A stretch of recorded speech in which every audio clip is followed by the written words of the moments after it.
Before we begin, let me know in the comments where you're watching from and what time it is for you right now.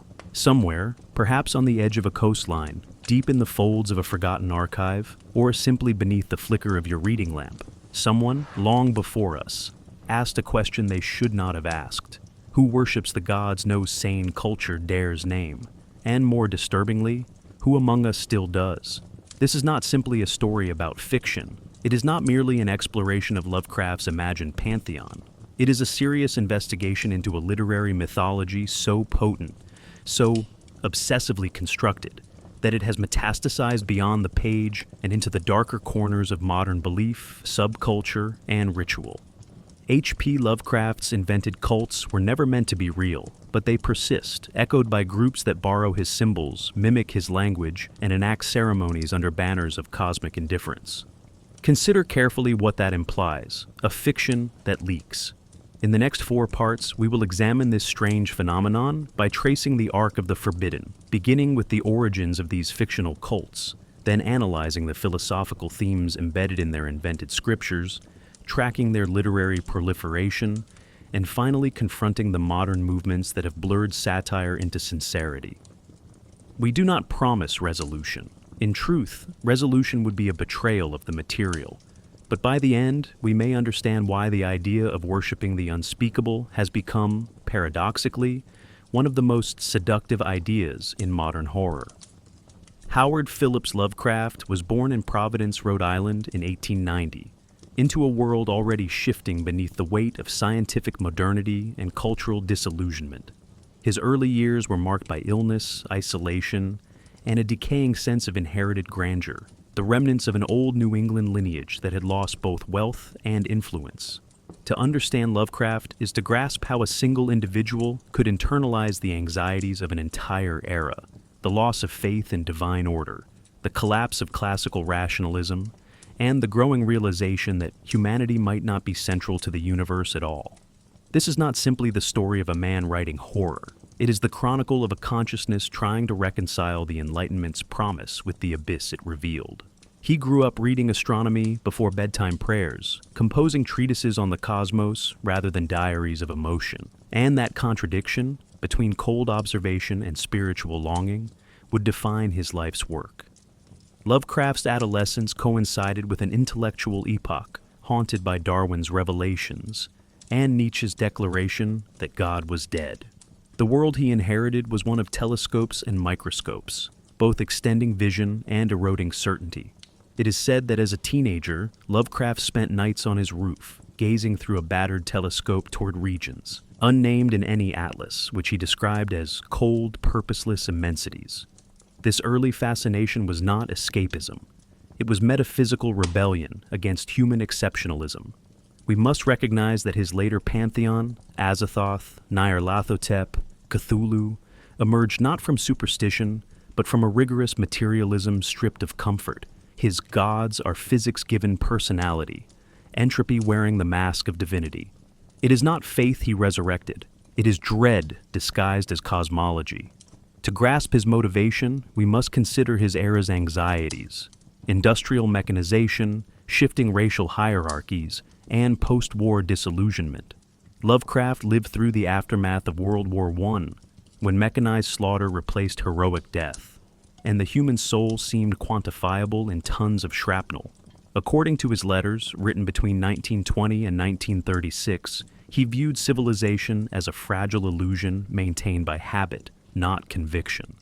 The universe, he wrote, is a jest of blind forces that neither see nor care.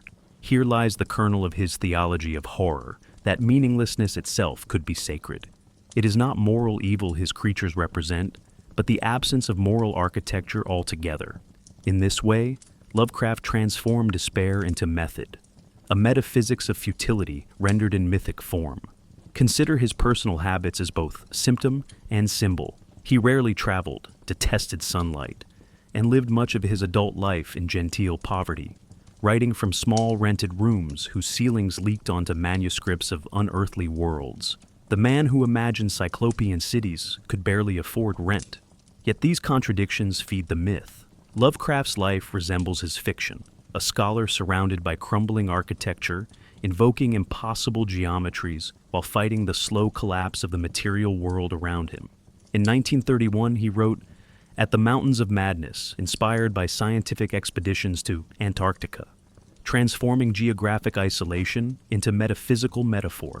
It was not merely a tale of discovery, it was confession, disguised as fiction." We must pause here. The man who invented entire alien pantheons did so from within the narrow confines of despair. His death in 1937 from intestinal cancer at the age of 46 sealed him into his own mythology.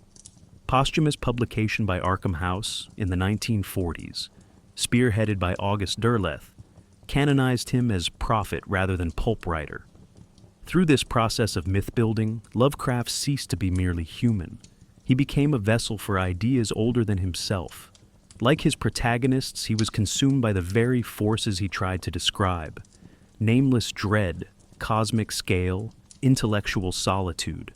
After his death, his letters circulated like relics, revealing a man who oscillated between racist provincialism and cosmic egalitarianism, a contradiction scholars still debate. The irony is profound. A man terrified of the other created a universe in which humanity itself was the ultimate outsider. It is important to recognize how quickly myth supplanted biography. Derleth reframed Lovecraft as a theologian of cosmic order, introducing moral binaries the original author would have rejected. Meanwhile, fan communities of the 1960s and 1970s recast him as a tragic visionary or occult prophet, complete with faux Necronomicons and secret societies claiming descent from his fictions. The cultural machine of myth-making transformed Lovecraft from writer into symbol, from man into mystery. His correspondence, numbering over 100,000 letters, became a secondary scripture where devotees searched for hidden gnosis. It is not the man they revere, but the resonance of what he accidentally conjured, a worldview so bleak it became transcendent. Thus, by the time modern scholars examine Lovecraft, they encounter not one figure, but three overlapping entities: the historical writer of Providence, the fictional prophet of cosmicism, and the posthumous construct perpetuated by fandom and fringe occultism. Each layer interprets the others, distorting and amplifying their meaning. Lovecraft's gods, we must remember, are born not only from his imagination, but from the century that shaped him, a century that replaced angels with atoms and revelation with data. His cults, both real and imagined, are simply humanity's recurring attempt to find ritual in a universe that refuses to notice it. And so, as we move forward to trace the supposed history of his sacred texts, we must keep one truth in view. The first myth his followers ever worshipped was not Cthulhu. It was Lovecraft himself. The Necronomicon was never meant to be found on any shelf, yet it has surfaced in dozens of libraries, bookshops, and private collections, each time bearing a different origin, a different hand, a different warning scrawled in the margins. According to Lovecraft's fictional chronology, the book was first penned in the 8th century by the so-called Mad Arab Abdul al-Hazred, who is said to have wandered the ruins of Babylon, drank from poison rivers near Damascus, and vanished mysteriously in broad daylight, devoured by an invisible force. Lovecraft claimed that this original text, known in Arabic as al-Azif, a word he interpreted as the nocturnal sound of insects, but hinted also meant the howling of demons, was translated into Greek in 950 AD by Theodorus Philetos under the now infamous title Necronomicon. From there, the manuscript allegedly passed through Latin redactions, Byzantine censors, and finally into fragments held in libraries that do not appear on any university registry.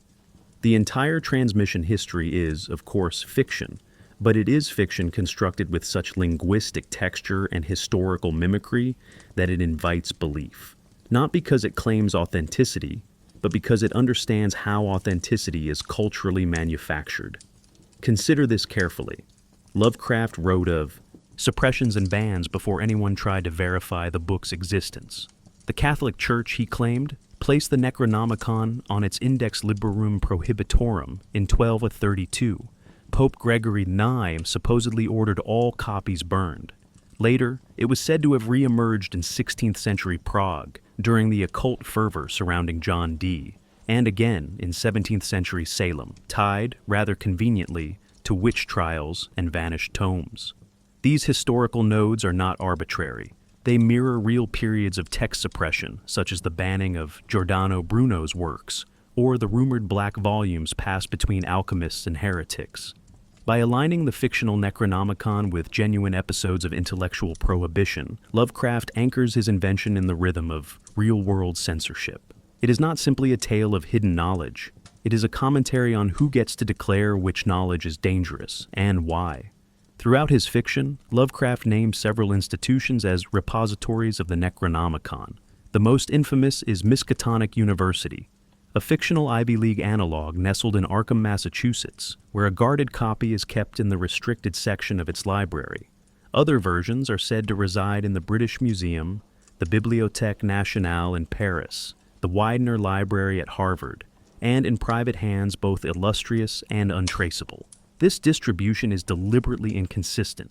It suggests a pattern not of preservation, but of evasion, copies that shift, vanish, or reappear depending on the needs of the narrative. The implication is clear. No one truly owns the Necronomicon.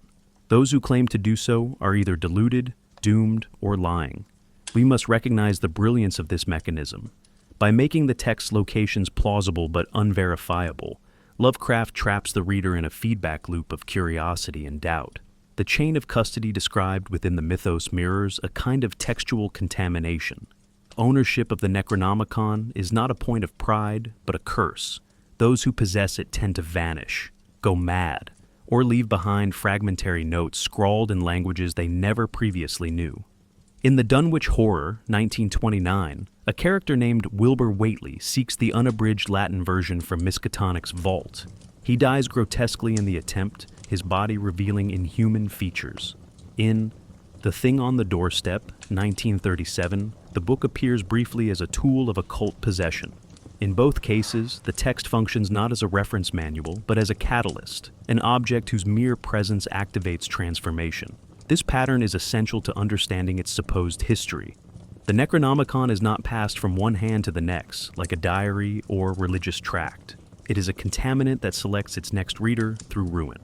Let us not overlook the role of literary forgers and real-world hoaxers in this evolving narrative. Beginning in the 1970s, several so-called editions of the Necronomicon were published, most famously the Simon Necronomicon, which combined Mesopotamian deities, faux grimoire formatting, and vaguely Lovecraftian language. Though the author later admitted the work was a construct, it sold in the hundreds of thousands and was cited by occult practitioners who insisted it had power independent of origin. Other versions followed, each layering new symbols, illustrations, or rituals onto the imagined text. Here we see an inversion. Fiction births pseudo-history, which then loops back into lived belief. The text's supposed history becomes paradoxically its most real one, not because it happened, but because it continues to happen.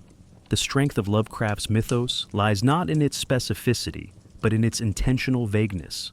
Passages from the Necronomicon are quoted in fragments. That is not dead which can eternal lie. And with strange eons even death may die, but never in full. The reader is always given a taste, never a meal. This technique echoes the tradition of apocryphal scriptures in Gnosticism, where texts like the Gospel of Judas or the Pistis Sophia are cited more than they are read. In both cases, power resides in what cannot be wholly accessed. The Necronomicon is thus more than a book. It is a ritual of concealment. Each supposed edition, translation, or citing serves not to clarify, but to deepen the sense of cosmic obfuscation. It is not a revelation. It is a deliberate misdirection. This leads us to a philosophical question. Does a book need to exist physically to exert cultural pressure? The Necronomicon, in all its fictional hoax and metafictional iterations, suggests otherwise. Like a cursed idea or ideological virus, it operates through belief and repetition. The more people wonder whether it's real, the more real it becomes in effect. It behaves as a mimetic artifact, one that infects minds rather than shelves. That it has no fixed form only enhances its grip. Consider the paradox here. A text defined by its absence becomes one of the most cited books in horror literature. It is not read, it is rumored. It is not quoted, it is evoked. As we transition to the next section, on the etymology and linguistic strangeness of the Necronomicon, we must carry this insight forward. The text's supposed history is not linear, but recursive. Its power does not stem from content, but from structure, hidden authorship, fragmented transmission, layers of suppression, and the persistent whisper that some truths are not meant for us. And if such truths do exist, then perhaps the real horror lies not in the text itself, but in the fact that someone, somewhere, might still be reading it. To begin understanding the Necronomicon, we must start with the name itself, a name that has haunted readers, hoaxers, and occultists since it first appeared in Lovecraft's correspondence before surfacing publicly in The Hound, 1924. The term is not Arabic, though Lovecraft attributes it to his fictional mad Arab Abdul al-Hazred. Rather, it is a pseudo-Greek construction designed to sound plausible while remaining deliberately ambiguous. Lovecraft claimed the word meant an image or law of the dead, but later glosses suggest variations ranging from Book of Dead names to concerning the dead laws. This multiplicity is not accidental. It is not a mistranslation. It is an intentional obfuscation, an etymology that invites interpretation but resists closure. The very name functions as a cipher, not a label. Consider carefully, a book whose power lies in being named but never defined. Breaking it down linguistically reveals Lovecraft's calculated sleight of hand. Necros, is Greek for dead. Nomos can mean law, custom, or rule. The suffix icon or icon implies an image or representation. Taken together, the title could suggest a lawful representation of the dead, or, more chillingly, the law of death itself. This is not the name of a practical grimoire. It is the linguistic shell of an idea, an abstraction of mortality cloaked in the authority of ancient language. Compare this to real-world grimoires such as the Clavicula Salomonis or Liber Juratus, which ground their titles in either authorship or divine attribution. The Necronomicon, by contrast, is a recursive riddle, a book about death named in the voice of dead laws, written by an author who may never have existed. We must pause here. This reveals something profound about Lovecraft's method. He does not create new mythology by constructing new words. He constructs new terror by distorting the old. If the Greek roots cloak the title in scholarly austerity, the Arabic al-Azif introduces a second layer of mystification, one rooted in translation, misdirection, and symbolic resonance. Lovecraft wrote that Azif referred to the nocturnal sound of insects, supposed to be the howling of demons. While no exact Arabic word matches Azif, scholars note that Azif can connote a disturbing, buzzing sound, perhaps akin to locusts or a maddening wind. This allows Lovecraft to invoke ancient Arabic mysticism while sidestepping actual Islamic theology, thus creating a space of fictive Orientalism. But the symbolic implications are richer. The book's original title is a sound, not a word, a noise that bridges the natural and the supernatural, the insectile and the infernal. The very act of translation into Greek and Latin becomes an act of degradation, an attempt to pin down what was meant to remain in flux.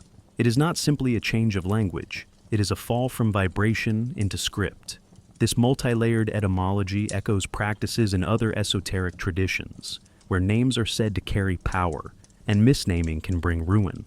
In Kabbalistic mysticism, for instance, the Shem HaMephorash, explicit name of God, is too sacred to utter in full. Its letters are rearranged, replaced, or veiled in symbolic analogues.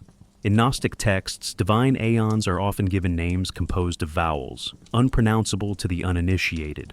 The Necronomicon follows this lineage of sacred obfuscation. Its title invites speech but punishes clarity. Its etymology suggests that language, far from revealing truth, is a trap.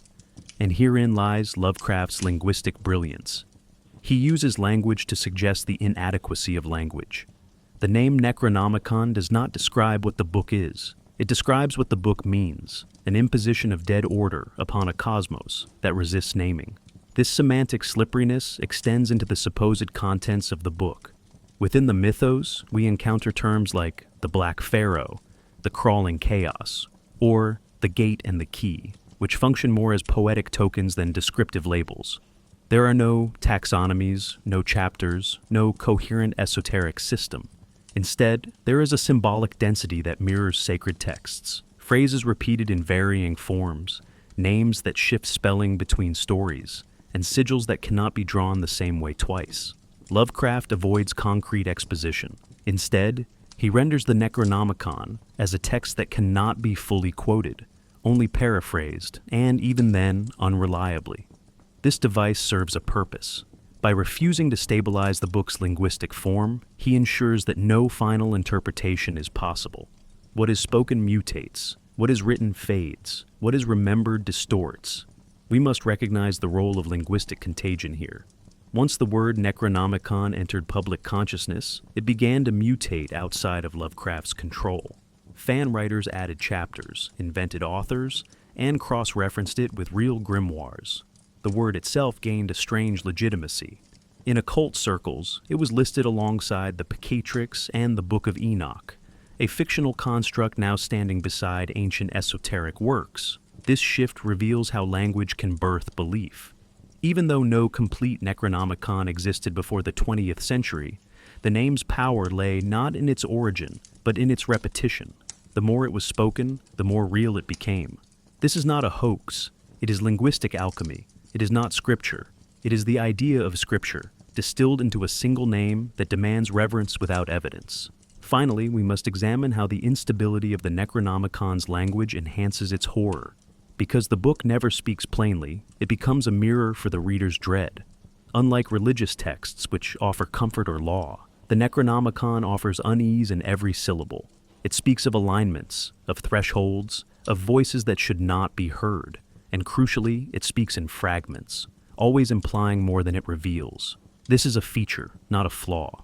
It means that each linguistic encounter is incomplete by design. One cannot study the Necronomicon. One can only be exposed to it. It is not a text to be read. It is a language that reads you. And we move next to the question of literary technique and Lovecraft's method of forging authenticity. Let us carry this insight forward. The Necronomicon does not simply contain forbidden knowledge. It is itself forbidden by structure. Its name is not a label, but a veil. And behind that veil, there may be nothing at all. Or worse, there may be something that speaks only in the grammar of silence. To understand how the Necronomicon achieved its enduring cultural foothold, we must examine Lovecraft's literary strategy not as mere storytelling, but as a sustained act of world-building masquerading as academic recovery. The Necronomicon was never formally introduced in a single definitive text. Instead, it emerged across multiple stories like an intertextual phantom, referenced in passing, half-quoted, or footnoted, with the casual authority of genuine scholarship. This is not simply world-building. It is illusionism by way of bibliography.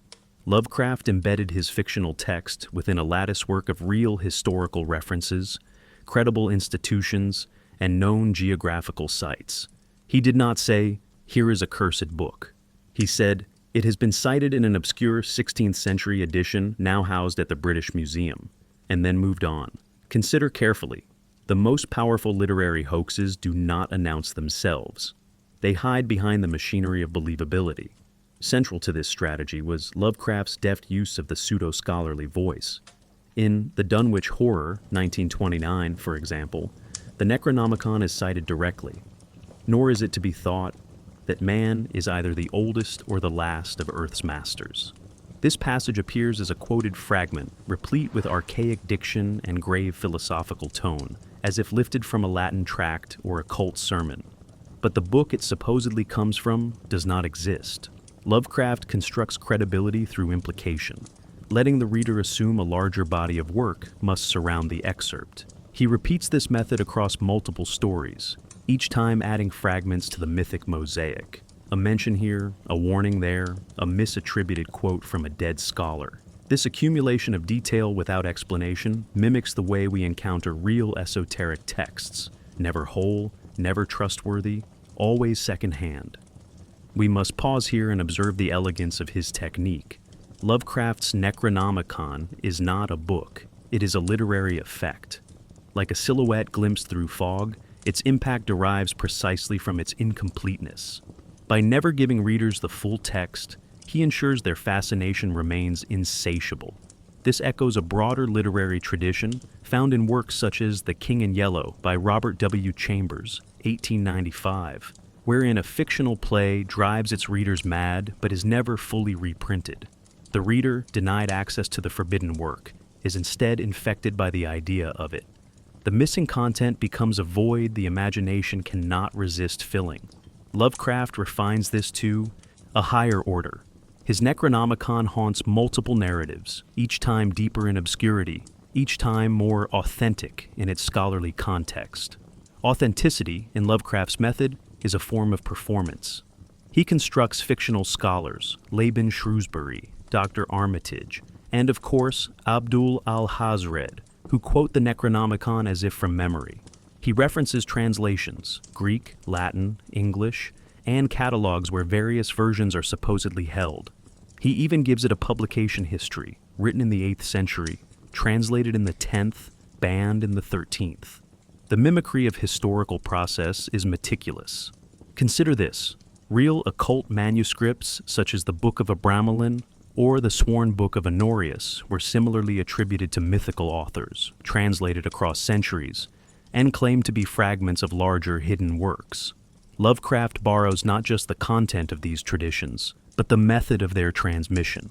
His fiction gains weight by appearing to descend from a lineage of texts already steeped in secrecy. Reader reaction to this technique has always straddled the uncanny. Reports from the 1940s onward describe individuals searching for the Necronomicon in real libraries, writing to publishers requesting copies, or claiming to possess rare editions. In 1977, the so-called Simon Necronomicon emerged, a real printed volume purporting to be the ancient manuscript itself. Though later revealed as a hoax, it sold in the hundreds of thousands and remains in circulation. Here we witness a full literary inversion. A fictional construct, written with such referential precision, becomes the blueprint for actual texts. Lovecraft's literary strategy succeeded not merely in storytelling, but in cultural seeding. He did not write the Necronomicon. He wrote the conditions for it to exist. This recursive feedback loop, where fiction inspires reality, which in turn reinforces the fiction, is what gives the Necronomicon its staying power.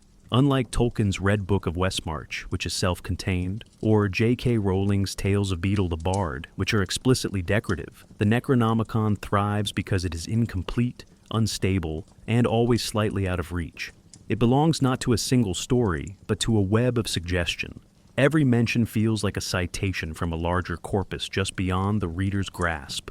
This suggests something disturbing, that the Necronomicon is not effective in spite of its falsity, but because of it. Its fictionality is precisely what enables belief. Its lack of origin becomes the guarantee of its antiquity. We must recognize, finally, the philosophical implication of this literary authenticity.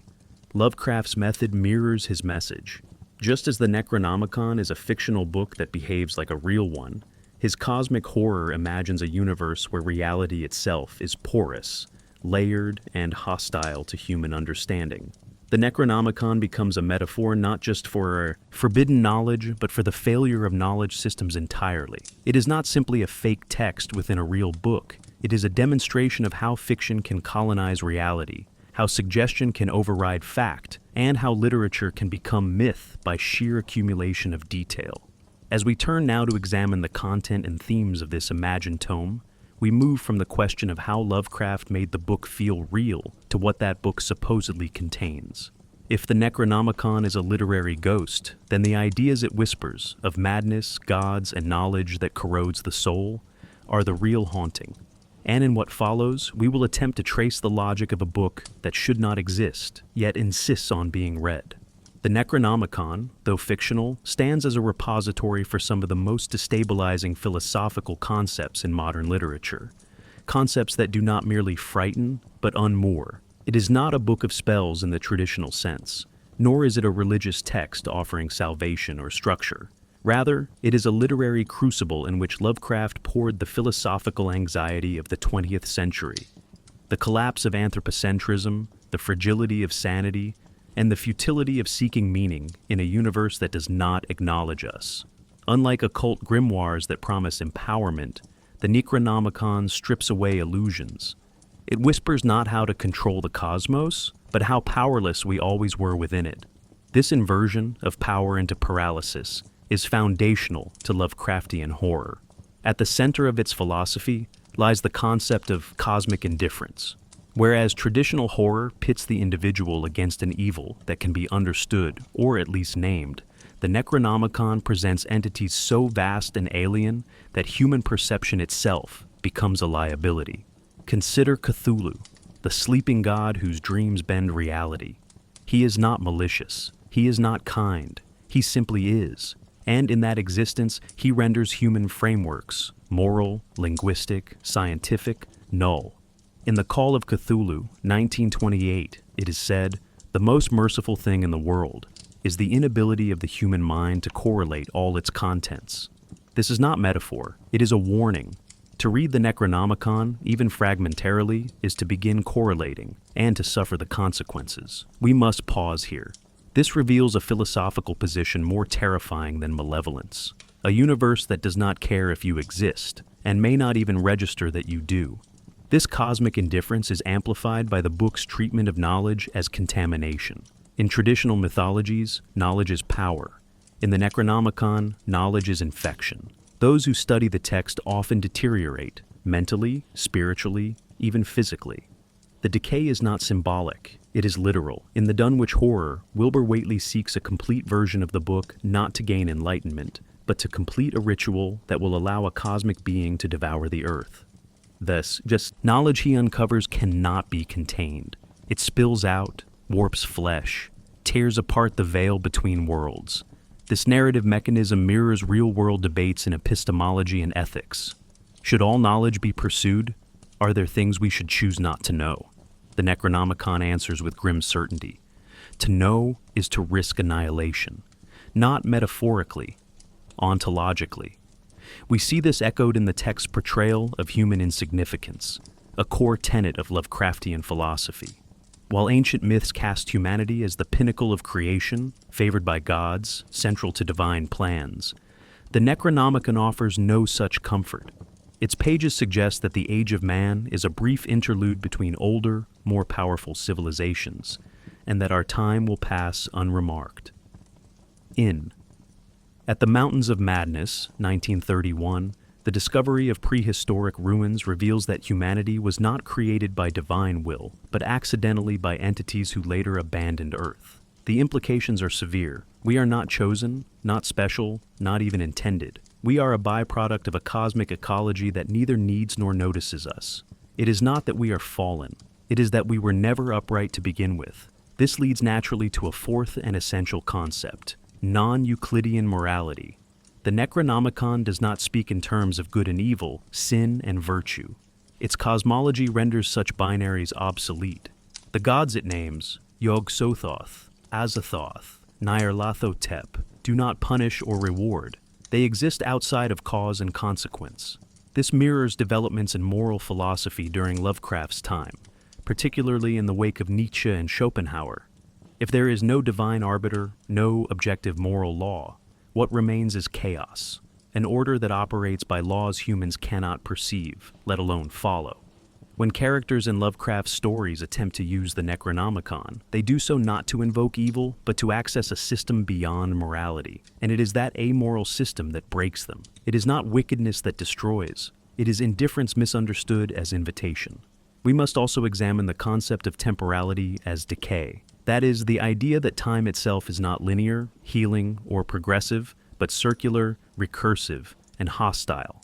The Necronomicon is often described as recording events that have not yet happened, or that happened so long ago that they will happen again. This echoes ancient cyclical cosmologies, as in Hindu Kalpas or Gnostic aeons, but perverts them. Instead of renewal, the cycle promises repetition without redemption. That is not dead which can eternal lie, the book says, and with strange eons even death may die. This famous couplet encapsulates the horror of temporal instability. Death is not the end, it is a stasis. And in the context of Lovecraft's mythos, stasis is worse than death because it allows ancient evils to reawaken, not as punishment, but as inevitability. Finally, we must confront the Necronomicon's most subtle but profound philosophical suggestion that the pursuit of understanding is itself a flawed premise. In Western tradition, from Socratic dialogues to Enlightenment rationalism, the act of inquiry is sacred. But the Necronomicon subverts this. In Lovecraft's universe, to seek is to suffer. To ask is to destabilize. Knowledge does not illuminate, it corrodes, and yet characters continue to seek it. This tragic contradiction forms the psychological engine of Lovecraft's stories. The reader, like the protagonist, is drawn toward revelation even while dreading what it may expose. The horror lies not just in what the book contains, but in what the desire to read it reveals about us.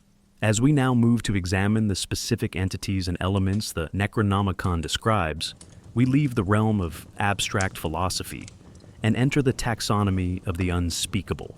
But let us carry this insight forward.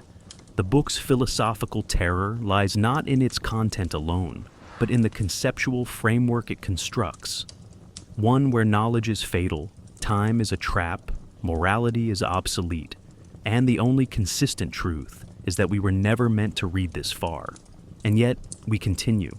If the Necronomicon is the map, then its true terror lies in the terrain it charts. A catalog of entities so alien that they defy categorization, comprehension, or taxonomy. Lovecraft never provides a full inventory of these beings, no tidy pantheon, no divine genealogy, but rather introduces them piecemeal through cryptic references, overlapping myths, and fragmented rituals. This method of revelation mirrors the structure of the Necronomicon itself. Partial, elliptical, unstable.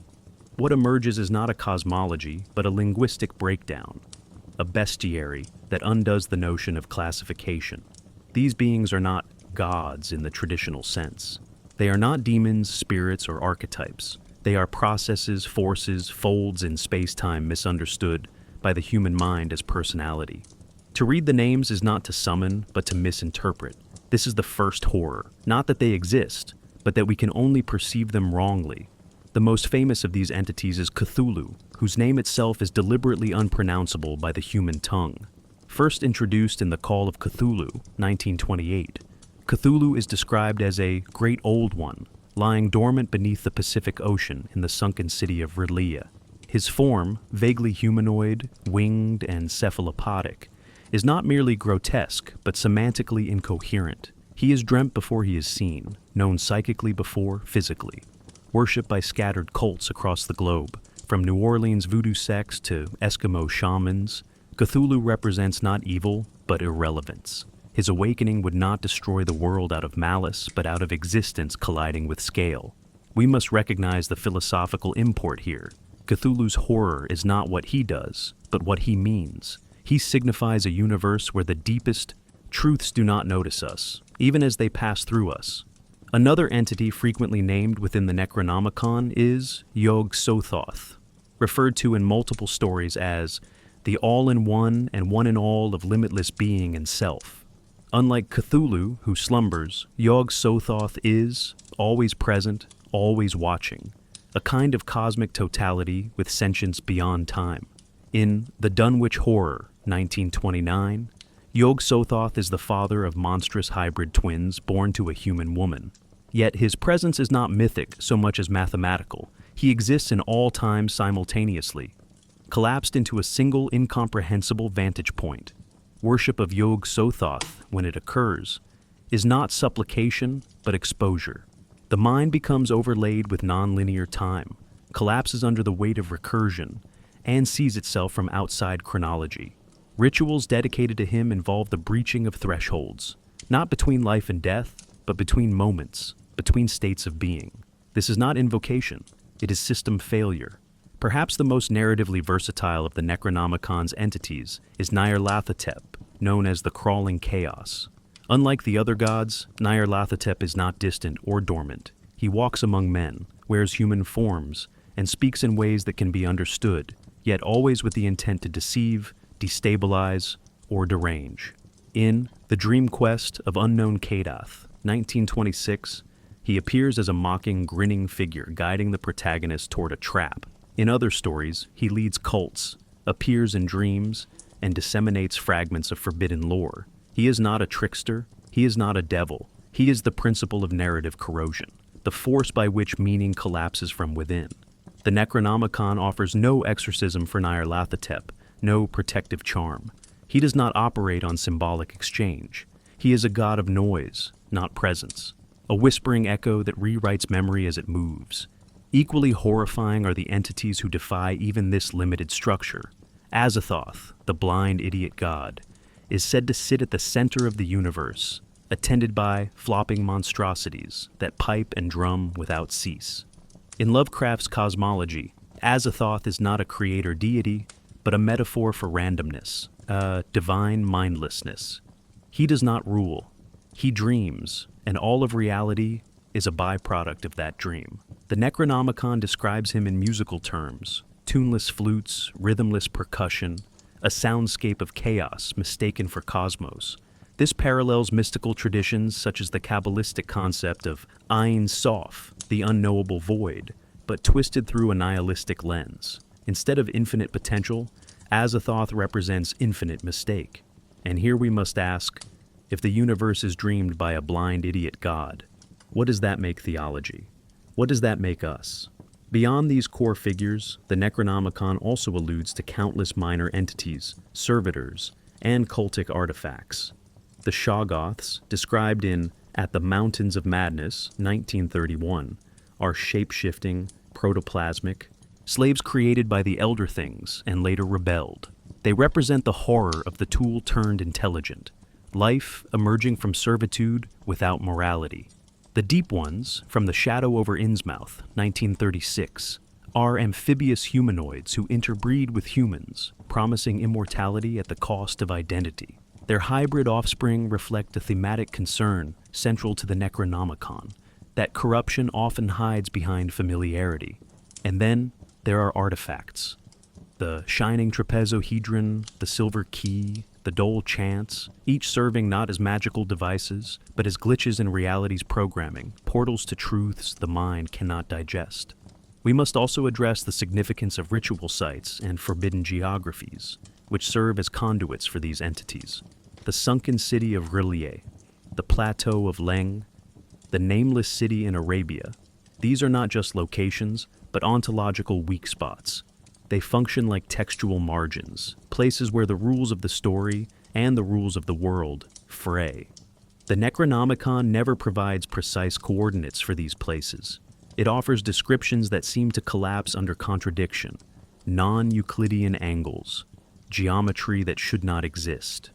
These distortions reflect the influence of Einsteinian relativity and non-Euclidean mathematics on Lovecraft's imagination, embedding scientific concepts into mythic landscapes. The horror is not merely spatial, it is cognitive. These are places where perception misfires. Finally, we must consider the language of invocation, which the Necronomicon presents as simultaneously potent and useless. Reciting a name, Ea Shub Niggurath. The black goat of the woods with 1,000 young does not grant control. It announces attention. Unlike traditional grimoires, which promise dominion over spirits, the Necronomicon offers only exposure. Speaking the names is not an act of power, but of submission. This reverses the logic of occultism and reflects a deeper horror, that even to know is to invite, and to invite, in this mythology, is never to command, but to be seen. As we turn next to the role of madness in these narratives, let us carry this insight forward. The entities of the Necronomicon are not just monsters. They are epistemological collapse made flesh. They are errors in ontology, described in language that trembles as it tries to hold them. To name them is to fail them, and in that failure, we begin to see why so many minds break under the weight of their own curiosity. Madness, within the context of the Necronomicon, is not a byproduct of exposure. It is the mechanism of revelation. It functions not as an unfortunate consequence, but as an unavoidable transformation, the state into which the mind must fall once it brushes against truths it was never evolved to withstand. In traditional horror, madness signals deviation, weakness, or punishment. But in Lovecraftian cosmology, madness is closer to a form of epistemological clarity, a stripping away of protective illusions. The The Necronomicon does not drive its readers mad in the way poison harms the body. It rewrites the parameters of sanity altogether.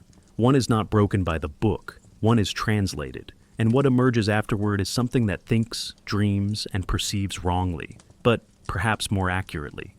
We must recognize that this is a profound inversion of classical literature's treatment of sanity.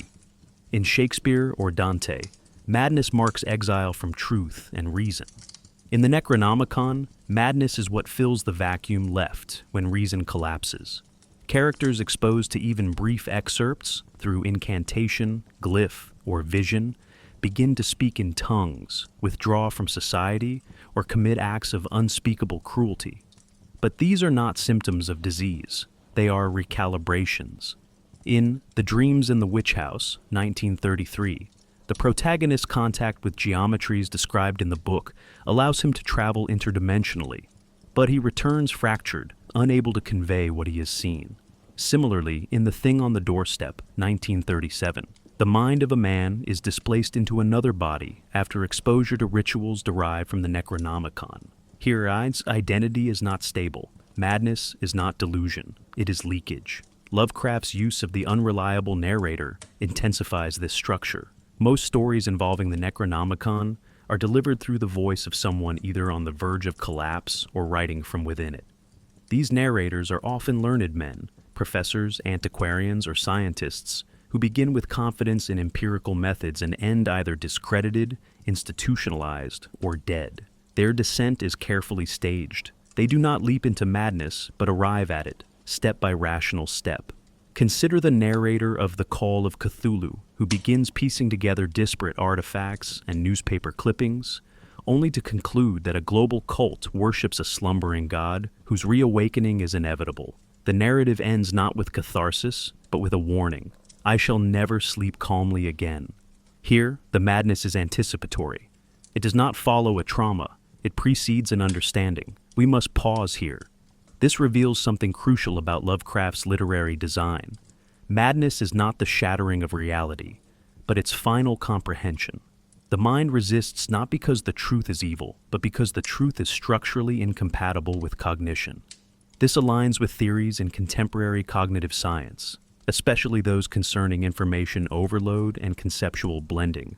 When the brain encounters stimuli that do not fit its inherited architecture, spatial impossibilities, linguistic contradictions, or temporal loops, it can experience derealization, disassociation, or collapse.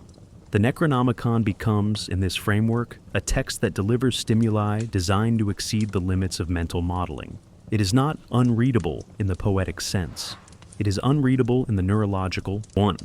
The relationship between madness and cultic behavior further underscores this function. Characters who descend into madness often begin to organize their thinking around ritual, language, and shared hallucination. These are not insane behaviors in the sense of incoherence. They are systems of meaning constructed from post-cognitive debris. Cults in the mythos frequently display coordinated beliefs, dress, and behavior, suggesting that madness can be communal. In The Shadow over Innsmouth, 1936, townspeople who have interbred with the Deep Ones speak of returning to the sea, not with fear, but with spiritual reverence. What the outsider perceives as mass delusion is, to them, salvation. The Necronomicon provides the liturgy. Madness becomes liturgical order, inverted and alien. Compare this briefly to real-world religious ecstatic traditions. The divine frenzy of the Maenads in Greek cults, the speaking in tongues of Pentecostal Christians, the trance states induced by Sufi whirling. In each case, the dissolution of the self is framed as a necessary step toward divine union. The difference lies in directionality. Where traditional ecstasy moves upward toward transcendence, the madness of the Necronomicon descends. It moves into the chthonic, the non-Euclidean, the beneath. It is not apotheosis, it is subsumption. And the being one communes with is not God, but mechanism, not mercy, but mass. We must also examine how madness functions as the reader's inheritance. Lovecraft's stories never show the full Necronomicon, only fragments. Yet those fragments are sufficient to destabilize not only characters, but readers. This is where literary technique bleeds into philosophical implication. The structure of these narratives, non-linear, digressive, obsessed with documents, mirrors the cognitive disintegration of their subjects. The reader, like the protagonist, becomes complicit. Every footnote, every tantalizing half-quote, is an invitation to know more than one should. We do not simply observe madness, we approach it, step by step, through the narrative. It is not a theme, it is a vector. So, we must ask, what remains of the mind after contact with the Necronomicon? The answer, repeatedly, is trace. A scream, a letter, a disjointed diary. Madness functions as both erasure and residue. The sane are buried, the mad are footnoted. And in that inversion lies the book's final cruelty. The Necronomicon does not grant transformation. It promises nothing. It simply changes you, and what is left is not madness in the medical sense, but a new subject position, a witness to what should not be witnessed, a vessel for truths without form. As we now turn to explore forbidden knowledge as a theme, let us carry forward this essential insight. Madness is not the cost of inquiry. It is the proof that inquiry succeeded. And that success, in Lovecraft's cosmology, is indistinguishable from annihilation. At the heart of the Necronomicon lies a seduction that is older than fear itself, the compulsion to know what one ought not to know. Unlike sacred texts that promise salvation through understanding, the Necronomicon offers nothing but exposure, an unfiltered confrontation with a reality that rejects the seeker's existence. It is not a key. It is not even a door. It is the realization that doors are illusions, and that what lies beyond them is not revelation, but erasure. In Lovecraft's mythos, forbidden knowledge is not forbidden by external authority. There is no God to issue commandments, no moral code to guard mysteries. It is forbidden by nature itself, by the incompatibility between what exists and what the human mind can endure. To read the Necronomicon is not a transgression, it is a misalignment. We must recognize how radically this departs from prior literary treatments of hidden truth. In Milton, forbidden knowledge is framed as rebellion against divine hierarchy. In Goethe's Faust, it is a gamble, knowledge traded for power. In Lovecraft, the paradigm shifts entirely. There is no exchange, no punishment, no reward, only a breach.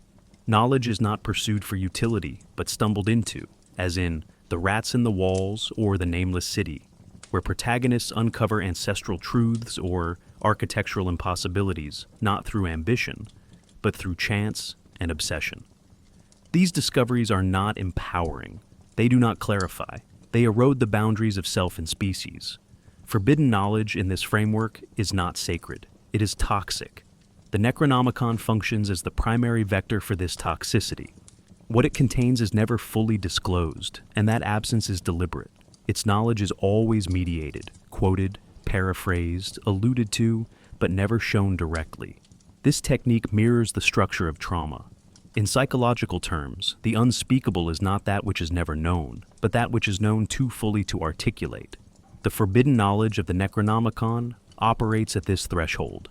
Its readers are not denied information. They are given just enough to collapse under the weight of it. In this sense, the book acts as a philosophical accelerant. It speeds the transition from ignorance to collapse without offering the possibility of comprehension.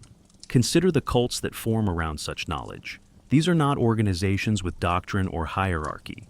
They are aggregations of those who have seen too much.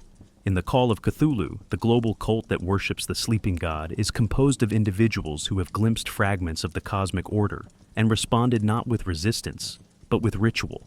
This is not faith in the Abrahamic sense. It is not belief. It is resignation with choreography. These cults do not promise transcendence. They anticipate absorption. The Necronomicon, then, serves as their scripture, not because it explains the divine, but because it replaces explanation with obedience. Their chants are not entreaties. They are echoes of prior collapse. We must pause here. This reveals a chilling inversion. The forbidden knowledge in the Necronomicon does not liberate or elevate. It enslaves the intellect, not through ideology, but through scale.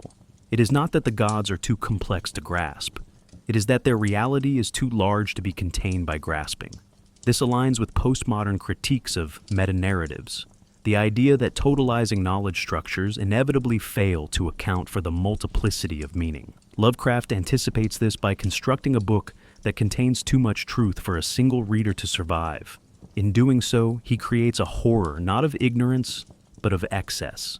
The mind does not break because it lacks understanding. It breaks because it receives understanding in a form it cannot metabolize. Compare this with real-world traditions of hidden knowledge. In esoteric Buddhism, certain texts are concealed, terma, to be revealed only when the world is ready. In Gnosticism, knowledge, gnosis, is the path to liberation, but only when properly contextualized. Even in modern science, we speak of information overload, data without interpretation. The Necronomicon reflects these traditions but distorts them. It is not concealed to protect the reader. It is concealed because there is no way to protect the reader. No interpretive framework can prepare the mind for what it reveals. There is no context that makes it safe, and thus, the knowledge remains not merely forbidden, but lethal. This leads us to a final, disturbing implication. The reader of the Necronomicon is not a seeker of truth, but its final victim. Characters in Lovecraft's fiction are often scholars, antiquarians, or skeptics, those whose identities are rooted in intellectual mastery. The irony is cruel. Their undoing is not physical, but ontological.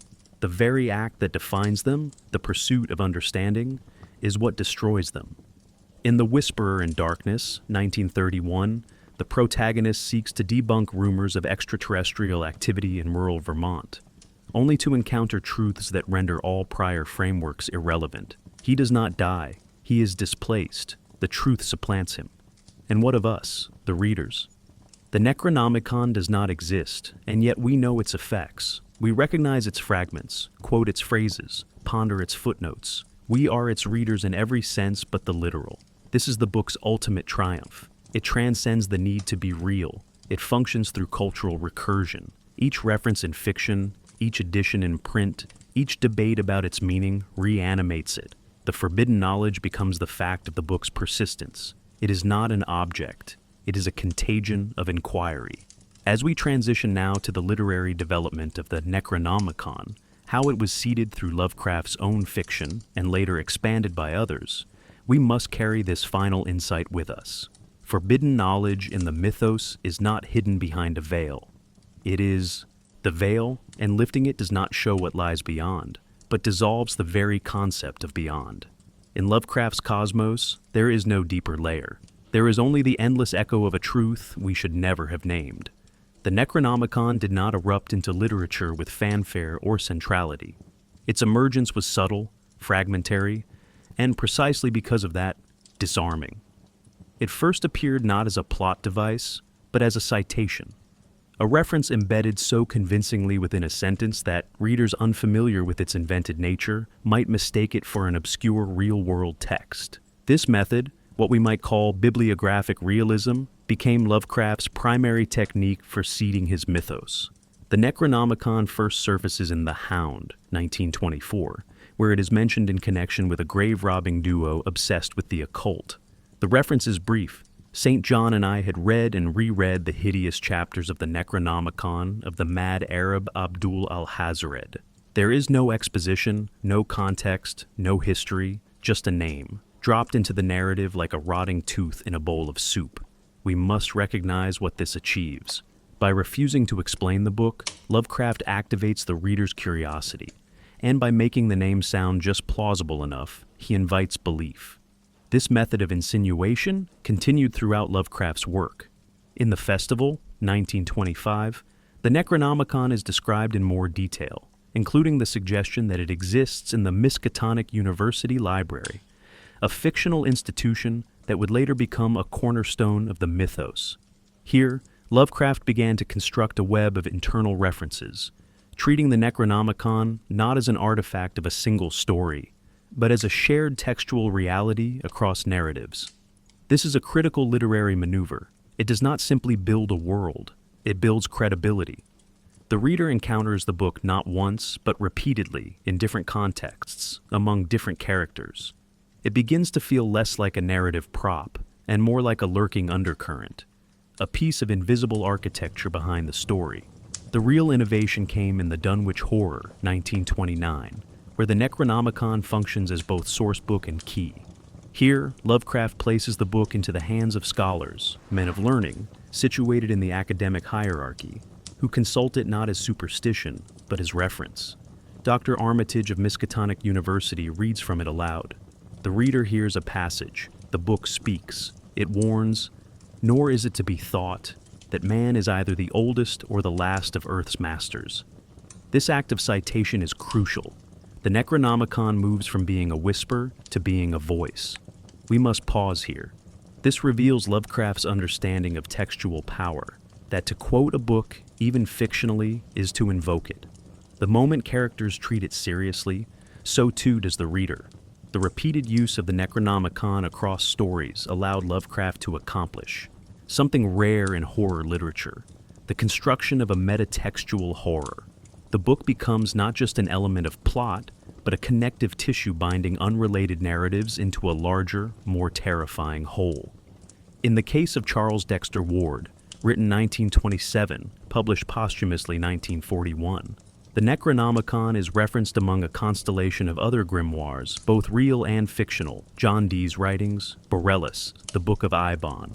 This blending of actual and imaginary texts deepens the effect. The reader cannot easily separate invention from history. The illusion of authenticity strengthens. Lovecraft does not announce the Necronomicon as central. He allows it to accrue significance, piece by piece, across texts, decades, and authors. This structure, fragmentation, repetition, implied canon, mimics real historical sacred texts. The Zohar, the Gnostic Gospels, even the Dead Sea Scrolls all emerged in layers, across contexts, interpreted through fragments. Lovecraft's Necronomicon mirrors this pattern. It is not a book that is ever read in full. It is glimpsed, quoted, misremembered, and hidden. This technique lends the illusion of depth. It feels ancient not because it is old, but because it behaves like something that has survived redaction, censorship, and cultural forgetting. Importantly, the Necronomicon also begins to operate across voices. In Lovecraft's fiction, characters with wildly different worldviews, skeptics, believers, madmen, refer to the book. Some treat it as myth, others as manual. This polyvocality expands the Necronomicon's influence. It is no longer just a cursed tome in a horror story. It is a contested artifact, a narrative fulcrum around which competing interpretations turn. This is another mark of Lovecraft's literary innovation, to place his central mythic object into a dialogic network of voices, never allowing it to settle into a single meaning. It is not scripture, it is commentary bait. Each character's view adds to the myth, each fragment reshapes the whole. And so, by the end of Lovecraft's life, the Necronomicon had become a paradox. It was a book with no book, a text that no reader had read, but which many believed in. A concept so potent that it generated hoaxes, editions, and actual rituals long after Lovecraft's death. This is not simply fiction behaving like fact. It is fiction birthing fact through narrative repetition. The Necronomicon became real the same way scripture becomes real, by being cited, debated, copied, and feared. It does not matter that it was invented. It matters that it circulates. As we turn next to analyze two major stories that foreground the Necronomicon as both catalyst and character, let us carry forward this foundational insight. The horror of the Necronomicon is not that it reveals monsters, but that it builds belief. Each mention is a brick, each reader a witness. And before we even see the gods it names, we already believe in the book that brings them. Fourth, among the many stories that reference the Necronomicon, none has shaped its mystique more powerfully than The Call of Cthulhu, 1928. Published in Weird Tales, this short story is not only a cornerstone of the Cthulhu mythos, it is also a masterclass in how Lovecraft weaves the Necronomicon into narrative architecture without overexposing it. In this tale, the book does not serve as a magical tome, nor as a plot prop to explain away mystery. Instead, it appears as a citation within a cascade of found documents, witness accounts, and scholarly analyses. Its presence minimal in volume, but maximal in consequence. The result is a text in which the Necronomicon operates like a theological black hole, distorting the space around it, reshaping understanding through its mere mention, and inviting madness without ever showing itself fully. The story's narrator, Francis Wayland Thurston, pieces together a series of disparate materials: the journal of a deceased great-uncle, letters from artists tormented by nightmares, the testimony of a Norwegian sailor who encountered an impossible city rising from the sea. Within this archive, the Necronomicon is referenced in connection to ancient cults and unnatural geometries. Specifically, the text is said to describe great Cthulhu and his spawn, noting that they came from the stars and once ruled the earth, retreating beneath the sea until the stars were right for their return. The line, "That is not dead which can eternal lie, and with strange eons even death may die," is attributed directly to Abdul al-Hazred's Necronomicon. This is no idle quote. It functions like scripture, cryptic, poetic, and heavy with premonition. We must pause here. This reveals Lovecraft's technique, to insert a fictional sacred text into the narrative at exactly the moment where explanation falters. The Necronomicon fills a void, and because it does not explain, it affirms, the mystery only deepens. Critically, the Necronomicon in this story is not a book the protagonist reads, but one he trusts others have read. Its knowledge is handed down like folklore, or, more aptly, like rumor. Scholars and cultists alike reference it, and that parody is revealing.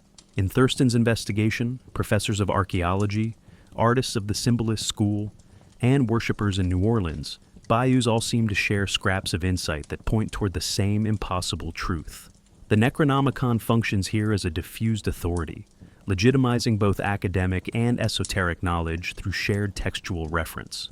It becomes a mythological common denominator, an axis around which all epistemologies, rational or not, converge. Consider the structure of the story itself. The Call of Cthulhu unfolds as a sequence of revelations, each one more unsettling than the last.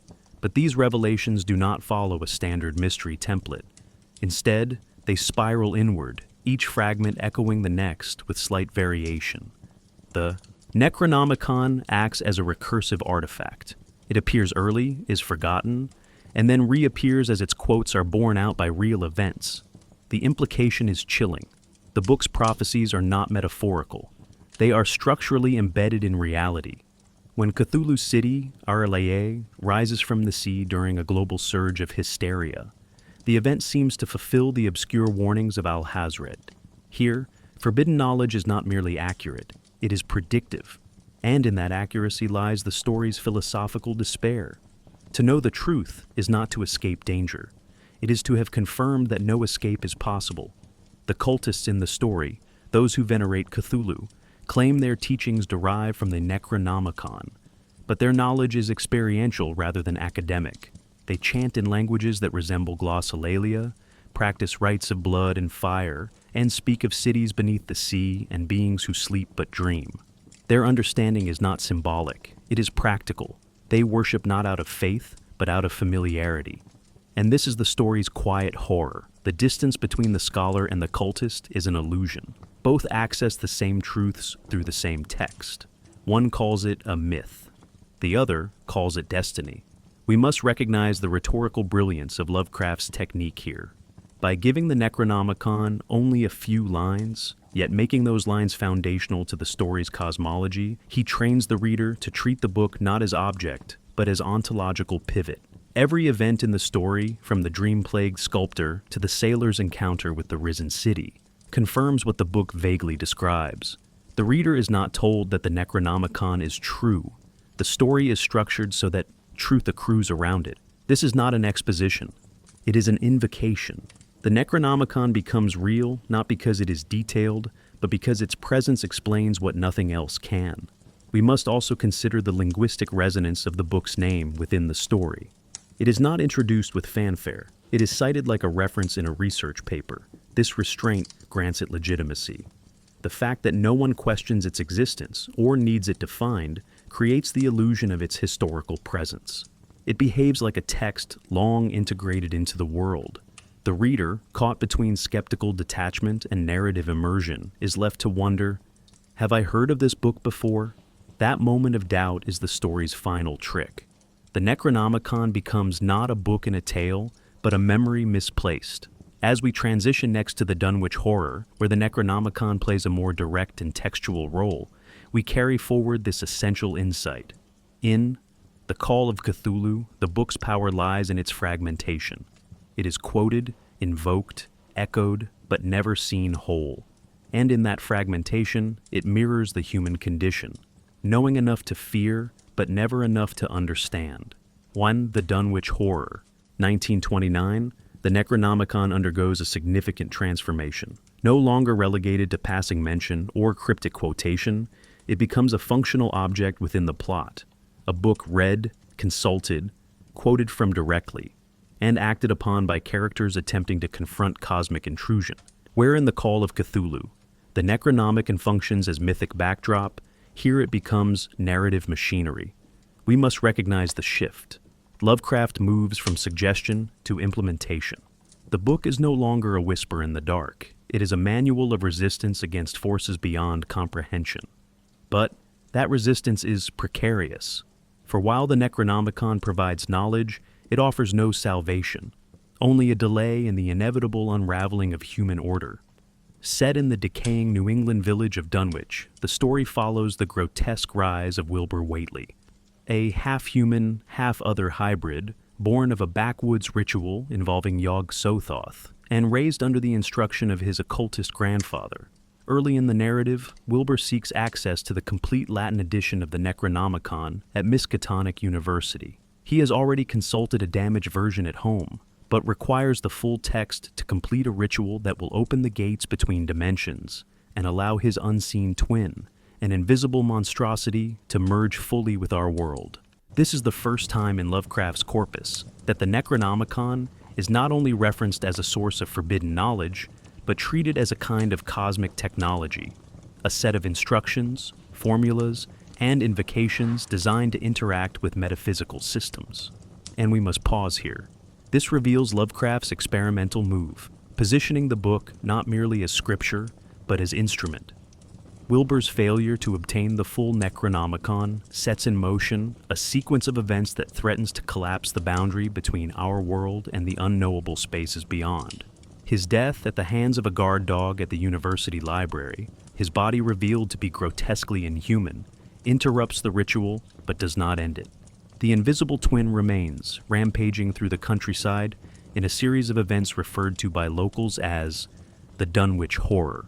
The only hope for humanity lies with Dr. Armitage, a learned scholar at Miskatonic, who, with 2 colleagues, retrieves the Necronomicon and other ancient volumes to mount a counter-ritual. Here, the Necronomicon becomes something rarely seen in Lovecraft's fiction, a tool of containment. But that containment is not framed as victory. It is, instead, a barely successful act of delay, like reinforcing a dam already cracked at the base.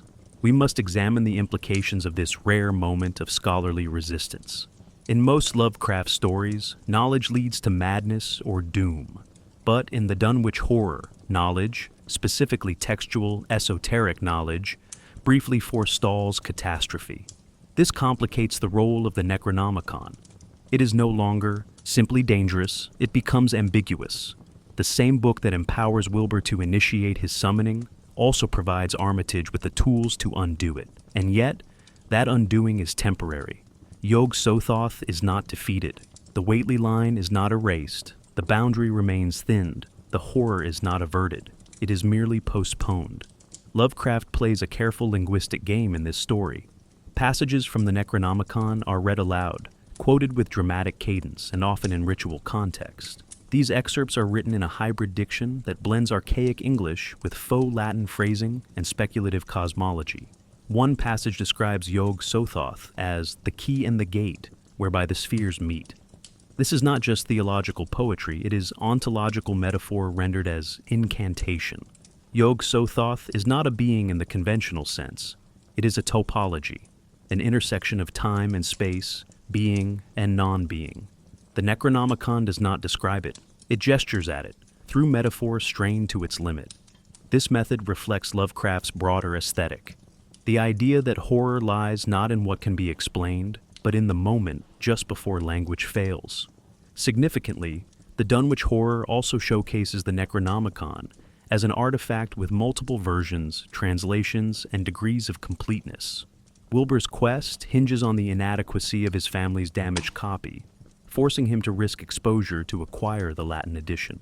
Dr. Armitage's counter-ritual, too, relies not on the book alone, but on comparing multiple sources. This multiplicity mirrors real-world textual traditions. Medieval grimoires, for example, often circulated in fragmented, contradictory manuscripts, each with annotations, mistranslations, or redactions. Lovecraft draws from this tradition, enhancing the book's plausibility. The Necronomicon behaves like a real text, miscopied, misinterpreted, dangerous not because it reveals too much, but because it always reveals just enough to tempt misuse. We must also observe the story's thematic closing gesture. After the invisible twin is banished, Dr. Armitage reflects not on triumph, but on the fragile membrane separating humanity from cosmic collapse. "It is well that no one knows," he says. "It would be merciful if nothing more ever came to light." This final line underscores the core paradox of the Necronomicon.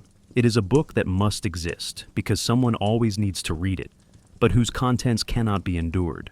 Knowledge is both savior and destroyer. Forbidden knowledge does not seduce, it demands. And in answering that demand, the mind unravels its own premise.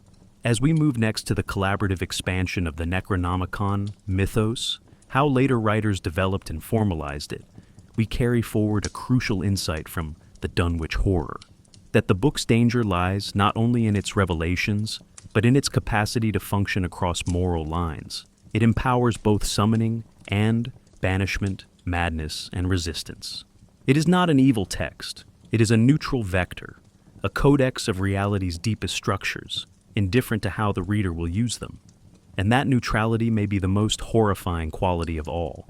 The Necronomicon, while conceived by Lovecraft, did not remain solely his creation for long. From its earliest appearances, it invited not just readers, but fellow writers to contribute, reinterpret, and expand its mythos. What began as a literary device in one man's private lexicon became, over time, a shared sacred text of weird fiction. A palimpsest layered with additions, contradictions, and creative misreadings. This collaborative expansion did not dilute the power of the Necronomicon. It amplified it. The book's authority grew not from consistency, but from multiplicity. And we must recognize this as a defining feature of its mythological development. The Necronomicon is powerful precisely because it has no fixed form. Chief among those who extended Lovecraft's mythos was August Derleth, who co-founded Arkham House with Donald Wandre in 1939 to preserve Lovecraft's legacy. Derleth introduced a theological binary that Lovecraft himself would have rejected. A struggle between good and evil, with elder gods, benevolent, opposing the great old ones, malevolent. Within this framework, the Necronomicon became a kind of unholy text, akin to a satanic Bible, used by cultists and madmen to summon the great old ones. Derleth's reinterpretation, while criticized by later purists, made the Necronomicon more accessible to post-war readers steeped in Judeo-Christian binaries. The book was now not only forbidden, it was evil. This theological overlay distorted Lovecraft's original cosmicism, but ensured the mythos could survive by adapting to more familiar moral templates. Simultaneously, writers like Clark Ashton Smith, Robert E. Howard, and Robert Bloch contributed tangential references to the Necronomicon in their own works, often under Lovecraft's encouragement. In Smith's Baroque fantasies and Howard's sword and sorcery tales, the book appeared more as an ancient relic, a magical tome hidden in ruins or citadels. Bloch, whose later career veered into psychological horror, Psycho, initially used the Necronomicon in stories that emphasized its blasphemous power. In The Shambler from the Stars, 1935, Bloch's protagonist reads aloud from the book, inadvertently summoning an interdimensional creature that devours him. Lovecraft responded with The Haunter of the Dark, 1936, referencing Bloch's character and building upon the consequences. This mutual citation between authors created the illusion of a larger, interconnected universe, a literary simulation of scripture cross-referenced across denominations. This process mirrors real-world religious textual evolution. Consider the Talmud, compiled by multiple scholars over centuries, or the apocryphal Gospels, which present variant and narratives of Christ's life. The Necronomicon developed in similar fashion, through partial readings, conflicting interpretations, and authorial embellishments. By the time the mythos expanded in the 1960s and 1970s, particularly in the work of Ramsey Campbell and Brian Lumley, the Necronomicon had acquired regional editions, variant authorships, and new languages. Campbell introduced a British lineage of the mythos, including texts like The Revelations of Glocki, while Lumley's Titus Crow series reimagined mythos entities as beings that could be resisted through psychic or magical defense. These evolutions were often contradictory, but the contradictions enrich the myth rather than undermining it. We must pause here. This reveals something critical about the Necronomicon's role in collaborative fiction. It is not a canonized document, but a mythopoetic invitation. It behaves less like a single book and more like a gravitational field, drawing in authors, inspiring variants, and creating cohesion through implication rather than uniformity.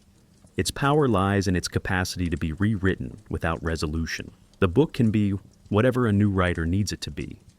Blasphemous scripture, magical manual, philosophical riddle, or cosmic virus. And because it never reveals itself fully, it can never be exhausted. This collaborative model extended beyond literature into gaming and media, beginning with Chaosium's Call of Cthulhu role-playing game, 1981. Here, the Necronomicon was formalized into game mechanics. Reading it increased the player's Cthulhu mythos knowledge while simultaneously reducing sanity. The book's structure was imagined in detail, its chapters, effects, reading time, and penalties, thus completing a transformation from literary illusion to systematized artifact. Writers like Sandy Peterson and Lynn Willis developed supplementary texts that described multiple versions of the Necronomicon, including abridged, annotated, and corrupted editions. These gamebooks were fiction masquerading as reference, reinforcing the illusion of a real book with an evolving textual history. It is not that the Necronomicon became more real, it became more usable. Other authors took a metafictional approach, questioning the book's authenticity within their stories. In Peter Levenda's Simon Necronomicon, 1977, the book was presented as an actual grimoire, drawing on Mesopotamian mythology while invoking Lovecraftian deities. Though widely recognized as a hoax, the text blurred the lines between fandom, occultism, and performance art.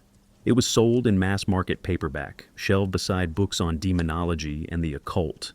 The Necronomicon had moved beyond literature. It had become a cultural object.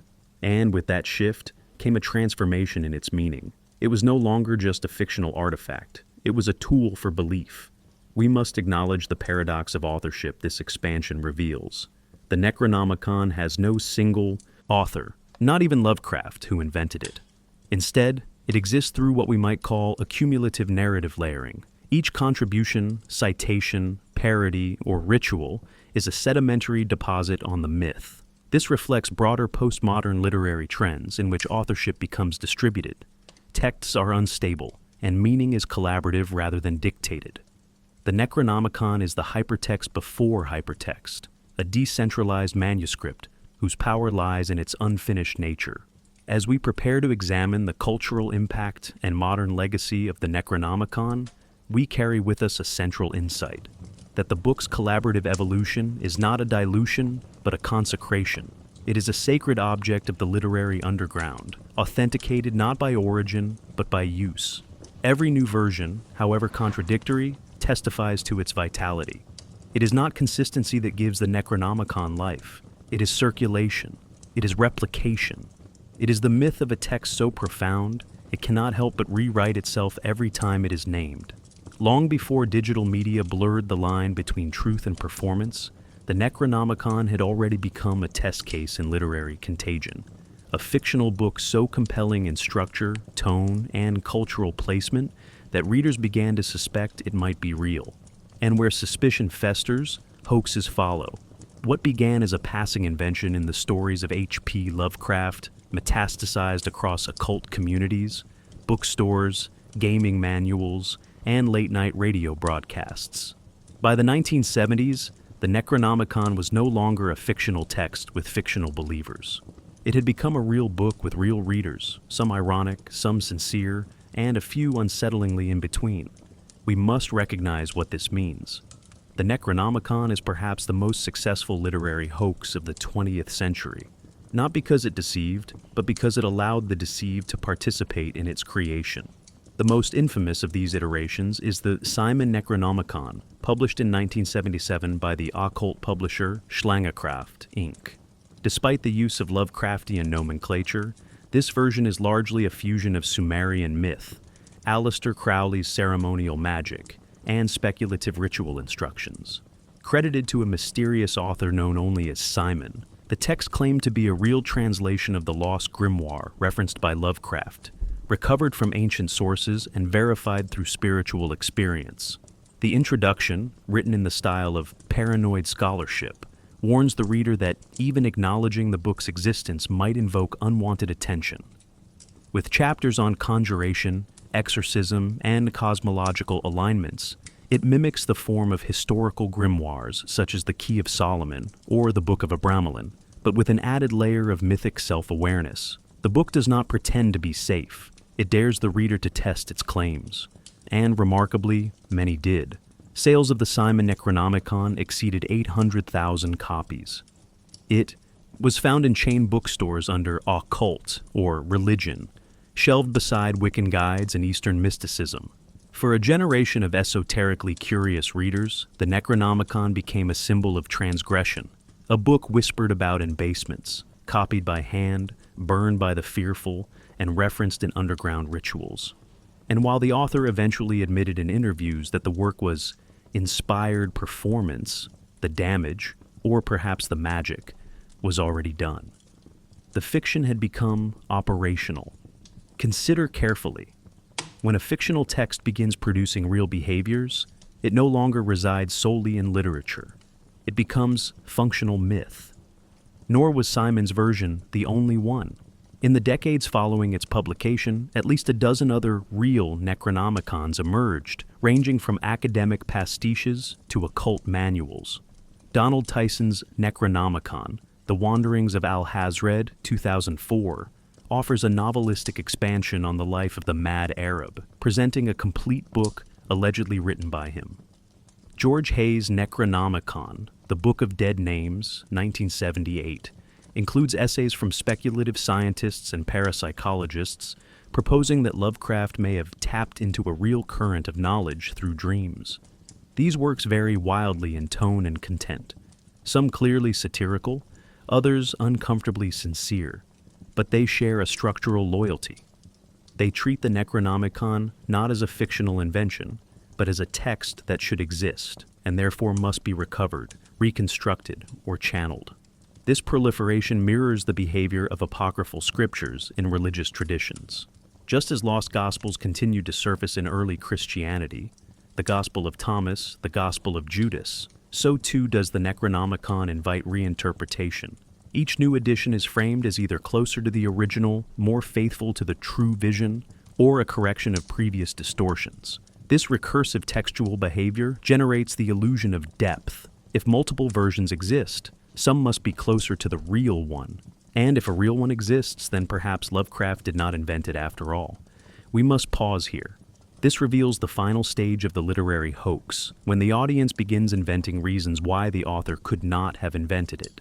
The cultural anxiety surrounding these books occasionally spilled into the legal and political sphere. In 1990, the Necronomicon appeared on several banned book lists in American high schools, alongside the Satanic Bible and Grimoire for the Apprentice Wizard. Though rarely enforced, the association helped reinforce the book's reputation as dangerous, a gateway text feared by religious watchdogs and moralists. Ironically, such censorship only validated the mythos. What is forbidden is often more alluring. In one documented incident, a copy of the Necronomicon was confiscated from a juvenile detention center after being discovered in a makeshift shrine. The line between fiction and practice had been breached. The Necronomicon was no longer being read. It was being used. Perhaps the most unsettling implication of these real-world versions is not that people believe them, but that some use them to create belief. In fringe occult circles, the Necronomicon is invoked not as a spell book, but as a talisman of outsider knowledge, a badge of alignment with ancient forces, real or imagined. Some groups claim to receive visions or dreams upon contact with the book. Others fold its rituals into existing systems, merging Lovecraftian cosmology with thelemic magic or chaos magic frameworks. Whether or not any of these practices work is beside the point. The Necronomicon's real power lies in its ability to inspire sincere participation in an entirely invented tradition. We must ask, what does it mean for a text to be real? Is it authorship, publication, belief, or is it the repetition of form and consequence? The Necronomicon, despite having no your text, behaves like a real book. It generates derivative works, inspires rituals, attracts believers, invites censorship, and refuses to disappear. In doing so, it has transitioned from a literary device to an ontological object, fiction that produces reality.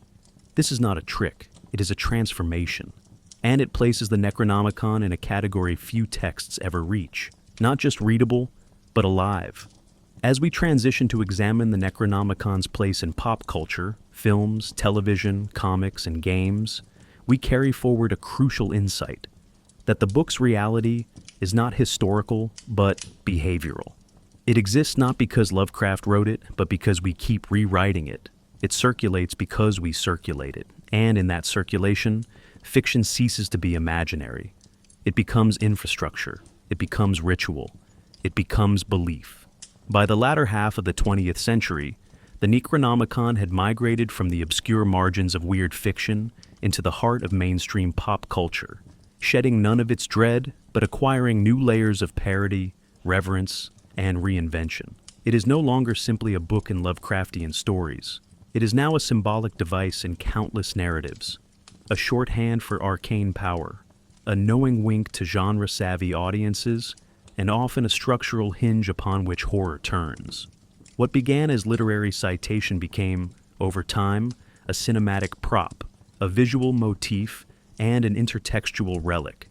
We must recognize that in this transition, the Necronomicon did not lose its potency. If anything, its fictional nature became more potent, precisely because so many believed it had already crossed into reality. The most influential visual reimagining of the Necronomicon emerged in Sam Raimi's Evil Dead series, 1981 and 1992, where it is rechristened as the Necronomicon Ex Mortis, the Book of the Dead. Bound in human skin and inked in blood, the book is no longer merely a source of knowledge, but a catalyst for possession and resurrection. Characters who read from it, whether aloud or accidentally, unleash demonic forces that consume the living and twist the dead. The book speaks not in metaphysical riddles, but in roaring violence. Here, the Necronomicon functions as a literalization of Lovecraft's original metaphor, a text whose activation overrides human agency. While the tone of the Evil Dead films is often absurdist or grotesque, the central concept remains intact. Some books are better left unread.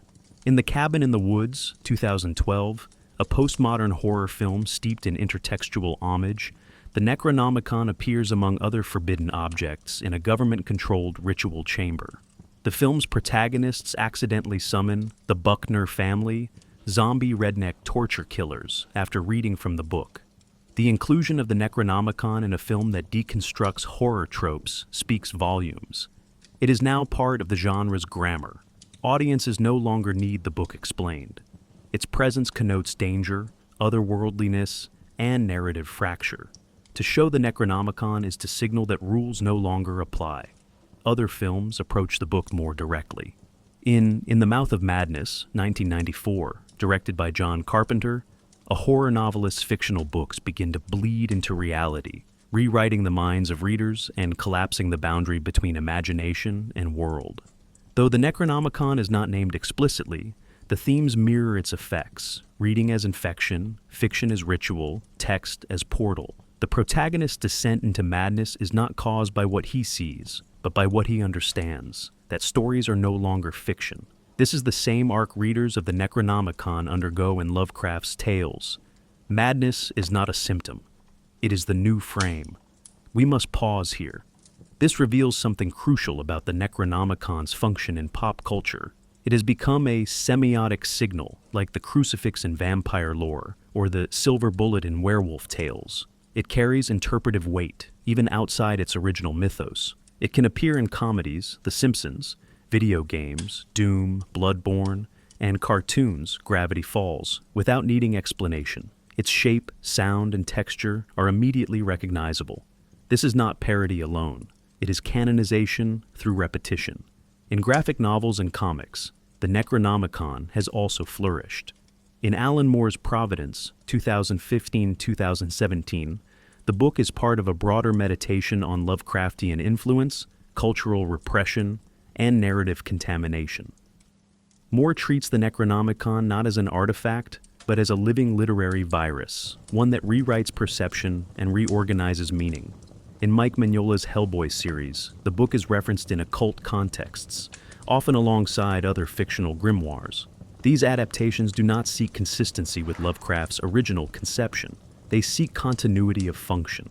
The book does what it always does, introduces knowledge that should not be known, opens doors that should not be opened, and speaks truths that cancel the speaker. In television, references abound, from subtle nods in Supernatural and Buffy the Vampire Slayer to overt usage in the real Ghostbusters animated series, where the Necronomicon is treated as a dangerous and unstable magical object. These appearances, however varied in tone, share a common assumption, that the book's power is recognized by the audience. It needs no footnotes. Its name alone evokes both dread and ironic familiarity. This duality, terror, and trope, makes the Necronomicon one of the few fictional books to operate across genres without losing narrative tension. We must also consider how these adaptations reframe the book's purpose. In Lovecraft's stories, the Necronomicon is fundamentally epistemological. It breaks understanding. In film and television, it often becomes causal. It does things. This shift reflects the demands of visual storytelling. Audiences expect action, consequence, spectacle. But the philosophical terror remains, embedded in the logic of the text. Even in its most caricatured forms, the book retains its structural function. It introduces too much knowledge, too quickly, to people unprepared to survive it. As we prepare to explore the Necronomicon's impact on gaming, music, and subcultures, we carry forward this essential realization. The book's transition into pop culture did not tame it. It diffused it. Every new version, every appearance, every pastiche extends its reach. The Necronomicon is no longer just a fictional object. It is a symbolic system, a visual and narrative cipher that signals the collapse of certainty. Whether it is whispered in arcane languages or screamed by possessed characters in a blood-soaked cabin, its message remains unchanged. To read is to risk unraveling. By the turn of the 21st century, the Necronomicon had achieved something few literary fictions ever do.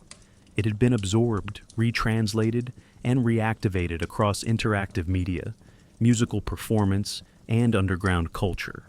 No longer confined to pages or cinematic set pieces, the book had become a participant object, something players could handle, musicians could invoke, and fans could inhabit. This transition, from literary reference to experiential icon, further blurs the boundary between fiction and ritual. In games, it is read aloud. In music, it is chanted.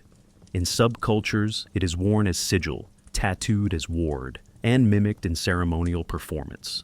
And we must recognize the magnitude of this transformation. The Necronomicon is now not merely referenced, it is lived.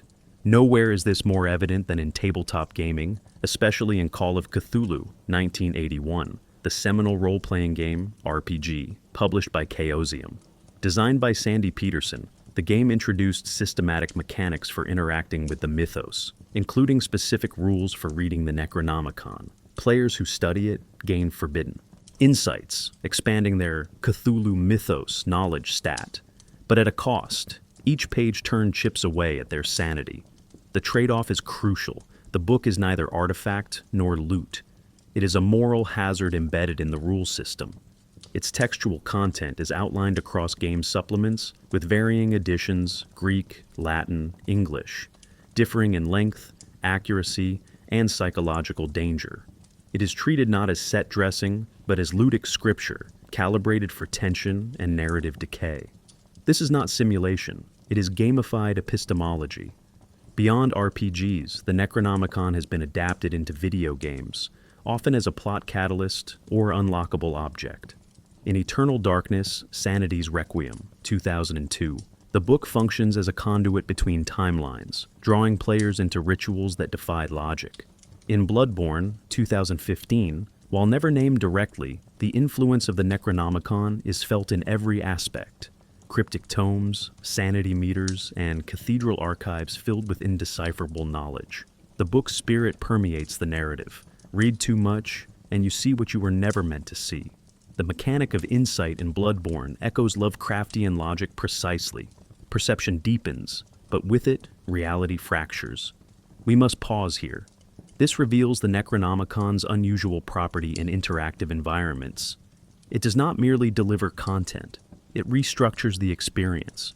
Players do not simply encounter the book, they are changed by it.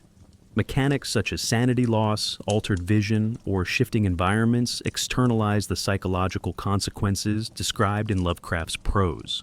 These are not metaphors, they are interface realities. The book's horror becomes mechanical law. In music, particularly in the metal and dark ambient genres, the Necronomicon is frequently invoked both lyrically and conceptually. Bands like Morbid Angel, Electric Wizard, and Nox Arcana reference it directly in songs that fuse Lovecraftian myth with ritualistic tone. The Necronomicon serves as a ritual frame, a pretext for songs that are not merely performed but summoned. The German black metal band Necronomicon, founded in 1983, embraced the name as a badge of opposition to religious orthodoxy and a nod to transgressive lore. Song titles often cite mythos entities, Azathoth Rising, Dreams of R'lyeh, and deploy the book as symbol of chaos, dissolution, and ancient power. In this context, it is not read, it is intoned. Parallel developments in dark ambient and noise subcultures, e.g., Lustmord, Coil, draw upon the Necronomicon as conceptual spine, incorporating drones, atonal frequencies, and whispered invocations of its content. Here, sound replaces language. The book is not quoted, but resonated. It becomes a vibrational object, echoing Lovecraft's original claim that all Azif referred to the buzzing of demons in the desert. The text's forbidden knowledge is now a waveform, dissonance functioning as theology. In fan conventions, cosplay communities, and digital subcultures, the Necronomicon has taken material form. Dozens of handcrafted editions circulate online, complete with aged parchment, stitched leather bindings, and inscribed sigils. On Etsy and DeviantArt, one can purchase replicas of the Evil Dead version, academic-style facsimiles, or hybrid versions that blend mythos with real occult systems. These are not props alone. They are performative artifacts. At conventions like Necronomicon, held biennially in Providence, fans participate in readings, dramatizations, and rituals drawn from the Necronomicon. These performances are ironic, sincere, aesthetic, and theological, often simultaneously. The ambiguity is not a flaw, it is the point. The book allows participants to inhabit belief without committing to dogma. Social media and meme culture have also absorbed the Necronomicon, often humorously. Images circulate of toddlers reading plush-bound versions, cats pawing at sigils, or Lovecraftian quotes attributed to wellness influencers. These juxtapositions are not deconstructions. They are digital liturgies, reminders that the book's symbolism is universally legible. A cat with a Necronomicon is not a joke. It is a recognition signal. The audience understands the object's cultural gravity. They may laugh, but they still believe. We must ask, how has a fictional book managed to embed itself in so many experiential domains? The answer lies in its design. The Necronomicon is deliberately incomplete. Its gaps invite participation. Its fragments invite repair. Its madness invites simulation. Unlike canonical texts that resist reinterpretation, the Necronomicon thrives through modularity. It adapts, reshapes, embeds. This is what allows it to transcend genre, medium, and intention. It does not dictate meaning. It hosts it. As we transition to our final section, Examining the psychological and philosophical endurance of the Necronomicon, we must carry this insight forward. The book is no longer confined to narrative. It has become a platform for expression. In gaming, it is rule. In music, rhythm. In subculture, identity. What was once imagined has become inhabited. The Necronomicon is no longer a book, it is a behavior. Why does the Necronomicon persist? Not just as reference, not just as artifact, but as compulsion. We return to it again and again. We build new editions, adapt it into games, chant its phrases into microphones, inscribe its symbols onto flesh.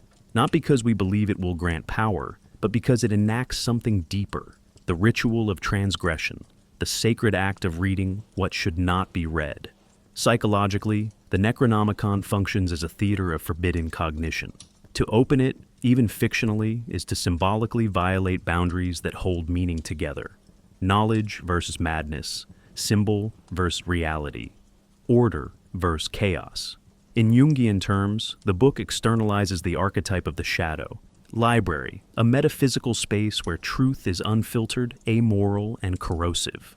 It invites a confrontation with what the self must suppress to survive. Not just death, but irrelevance, insignificance, non-recognition by the cosmos. And we go willingly. In a post-Enlightenment world that promises rationality and scientific control, the Necronomicon reverses the contract. It says, understanding will not save you. Knowledge will undo you. This is why it resonates with modern readers, especially in moments of historical trauma, technological anxiety, and epistemic collapse. The Necronomicon thrives in eras when meaning itself feels unstable, because it offers a kind of negative certainty, that behind the curtain of human sense-making lies only indifference. This is the final, unspoken appeal of the book. In a world where we are surrounded by curated information, algorithms, feeds, and packaged ideologies, the Necronomicon feels honest, brutally so. It does not flatter the ego. It does not provide answers. It infects. It makes no promises of revelation, only absorption. In that sense, the Necronomicon mirrors the very texts we encounter daily, but do not name as horror the leaked intelligence document that changes a war, the uncovered manifesto that reveals intention, the redacted page that suggests more than it tells. Forbidden knowledge is no longer a genre trope. It is a daily phenomenon. And the Necronomicon has simply prepared us to confront that fact. Its fiction is indistinguishable from our condition. But there's another layer, a quieter, more personal one. To read the Necronomicon is also to engage in a kind of shared loneliness, a recognition that others too have stared into this mirror, that we are not alone in our compulsion to unmake meaning. There is strange comfort in knowing the terror is collective, that the sickness is shared, that we all, in our own ways, want to believe something so profoundly outside human comprehension might still look back. And perhaps that's why the Necronomicon endures, not as an object, but as a psychological mechanism.